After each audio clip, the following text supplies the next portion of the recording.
안녕하세요. 오빠가 알려주는 투자 이야기입니다. 아직 제 영상을 구독해 주시는 분들이 많지는 않지만 오늘은 이렇게 소소하게 담아 제가 개인적으로 브랜딩을 한번 해봤습니다. 제가 유튜브를 처음 하는 거고 영상 편집에 관해서도 잘 모르다 보니까 편집 없이 그냥 영상을 올리고 있는데, 물론 제가 정성이 부족해서 그런 걸 수도 있어요. 하지만 근데 제 성격에 영상 하나하나에 이제 완벽을 기하려고 하다 보면 얼마 못 가가지고 지쳐서 그만둘 것 같다는 거죠. 그래서 그것보다는 꾸준히 영상을 올리는 게 더 중요할 것 같아서 지금은 부담 없는 수준에서 영상을 만들고 있습니다. 그렇다고 영상을 제가 한 번에 바로 찍어가지고 성공하는 건 아니더라고요. 이게 나름 20번에서 30번은 촬영하고 개중에 나은 영상을 올리다 보니까 시간을 이렇게 하는데도 불구하고 시간을 꽤 잡아먹는 것 같습니다. 들어보니까 이제 한국은 코로나도 잦아들고 게다가 이번 주는 연휴라 사람들이 많이 나오셨다고 하시더라고요.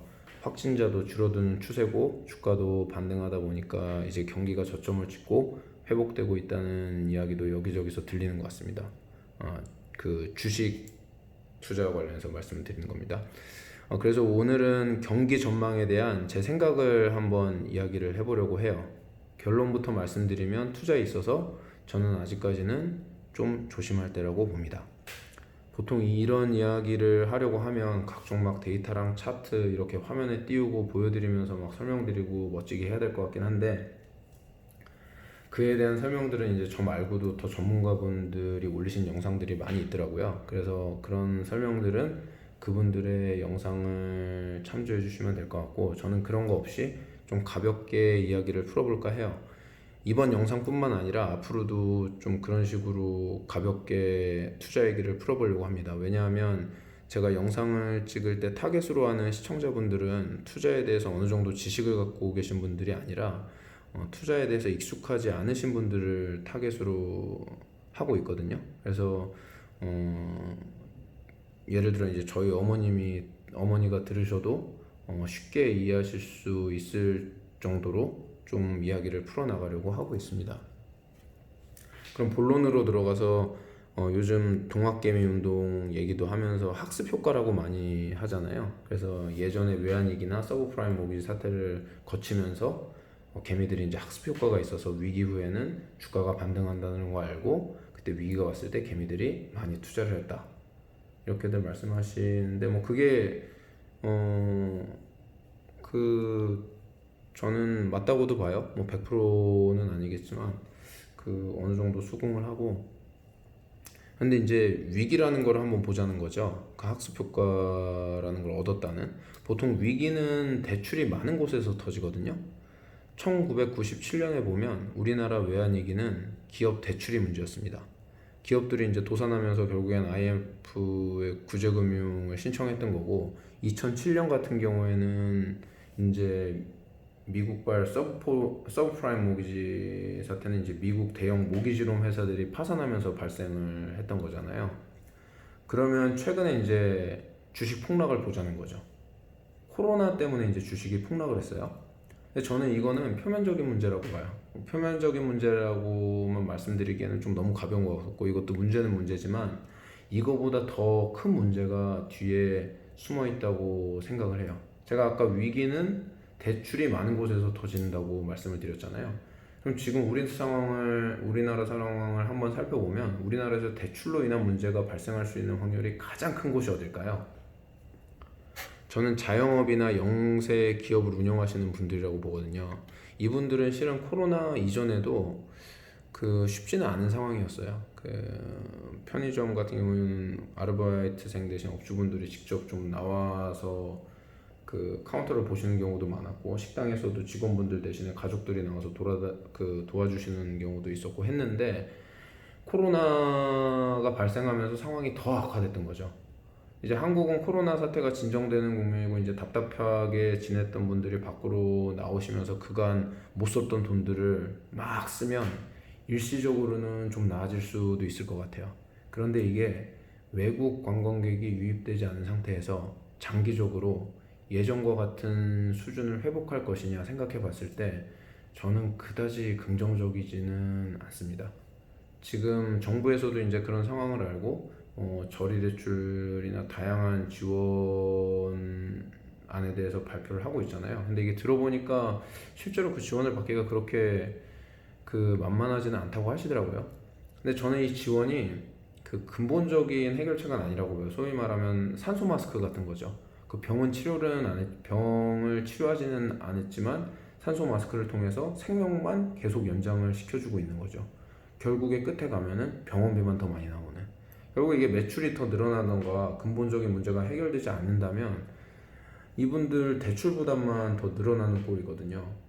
그리고 또 살펴봐야 할 부분이 이 우리나라 사람들이 쓸 돈이 충분히 있냐는 겁니다. 그 위기가 오면 소득 수준이 높은 사람들보다 그렇지 않은 분들이 더 큰 피해를 보게 되거든요. 근데 그 경기가 안 좋으면 급여가 낮은 부분의 일자리들이 타격이 더 커요. 쉽게 생각하면 튼튼한 대기업에 다니시는 분들은 지금 경기가 어렵다고 바로 구조조정에 들어간다거나 아니면 임금 삭감을 한다거나 이러지는 않아요. 그 어느 정도 버틸 수 있는 체력이 있다는 거죠. 그런데 식당이나 편의점들이 그런가요? 아니면은 저기 영세한 중소기업들도 같을까요? 그렇지 않거든요. 예를 들어 자영업 하시는 분들의 경우에는 업주분들께서 지금 뭐 월세 내기도 버거운 상황인데 아르바이트생이나 직원들의 고용을 유지할 수 있을까요? 그리고 영세한 중소기업도 마찬가지죠.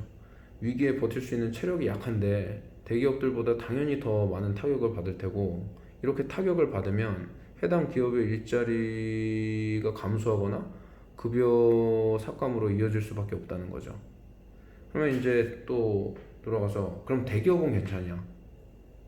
물론 그쪽보다 낫겠지만 요즘 돌아가는 걸 보면 저는 조금은 불안해요. 왜냐하면 우리나라 제조업 산업 구조를 보면 수출 중심의 대기업들이 있고 대기업의 매출의 상당 부분을 의존하고 있는 중소업체들이 많이 포진을 해 있잖아요. 우리나라 대표적인 제조업이라 그러면 뭐가 있어요? 산업 보면은 반도체, 차, 조선, 석유화 뭐 이 정도가 있겠죠. 뭐 다른 것도 있겠지만 일단 이 정도를 살펴보면 반도체는 작년 하반기부터 이미 떨어지기 시작했어요. 작년 상반기에 20분기별로 20% 이상 성장을 하다가 3분기부터는 뭐 10%대로 떨어져서 그 이후로 계속 성장률이 떨어지고 있는 상황이었고 안 좋다는 겁니다. 자동차 뭐 다 아시겠죠? 지금 뭐 공장도 문 닫는 상황이고 거기다가 이제 주변만 둘러봐도 차량 그렇게 사시는 분들이 예전만큼 많지는 않잖아요.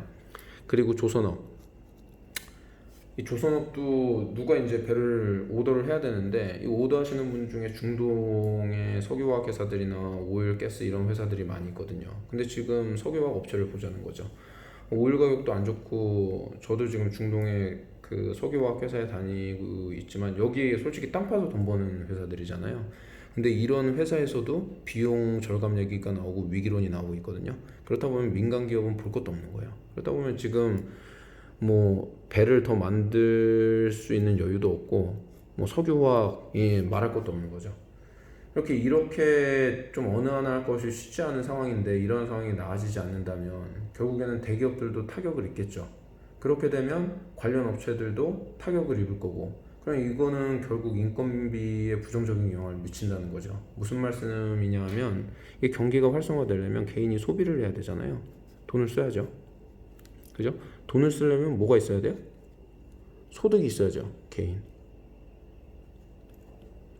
근데 급여가 줄어들고 일자리를 잃게 되면 개인 소득이 줄어들잖아요. 그러면 소비를 할 수 있는 게 아니라 소비가 줄어든다는 거죠. 소비가 줄어들면 어떻게 돼요? 이 소비가 줄어든다는 말은 돈을 덜 쓴단 말이고 회사에서 만든 제품이나 서비스를 구입하지 않는다는 거죠. 그러면은 이거는 당연히 회사 매출 감소로 이어지겠죠. 회사가 매출이 감소하면 회사는 생산, 투자 뭐 이런 거를 줄여야 될 거 아니에요. 이 투자에는 뭐 설비 투자도 있겠지만 그 인력에 대한 인건비도 투자거든요. 이게 줄어들면 당연히 이거는 또 개인 소득이 줄어드는 거죠. 이게 계속 악순환을 거치게 되는 거예요. 결론적으로 말씀드리면 지금 주가가 서서히 회복하고 있다고는 하지만 아직은 불안 요소가 남아있다고 생각을 합니다. 그래서 투자를 생각하시는 분들이 계시다면 경기가 바닥을 찍고 이제 회복할 것이라는 믿음을 가지고 베팅하시기보다는 지금은 주변 경기 상황을 좀 자세히 지켜보면서 조심스럽게 접근하시는 게 좋지 않을까 개인적으로 생각을 해봅니다. 투자를 할 때 이제 총계 자료, 뭐 재무제표 등을 살펴보는 것도 중요하지만 한번 이렇게 거리 나가시면서 뭐 동대문이나 명동, 이태원 이렇게 걸으시면서 그 뭐 가게들 문 연 곳 있는지 아니면 손님들은 많은지 이런 거 한번 쭉 살펴보세요. 그렇게 신경 쓰고 보시다 보면 이게 어떨 때 투자를 하시는 데 있어서 좀 도움이 많이 되는 부분도 있으실 거예요. 경기 상황을 파악하는 데 도움이 되시고. 그럼 오늘 영상은 여기까지 마치고 다음 영상으로 찾아뵙겠습니다. 남은 연휴 즐겁게 보내십시오. 감사합니다.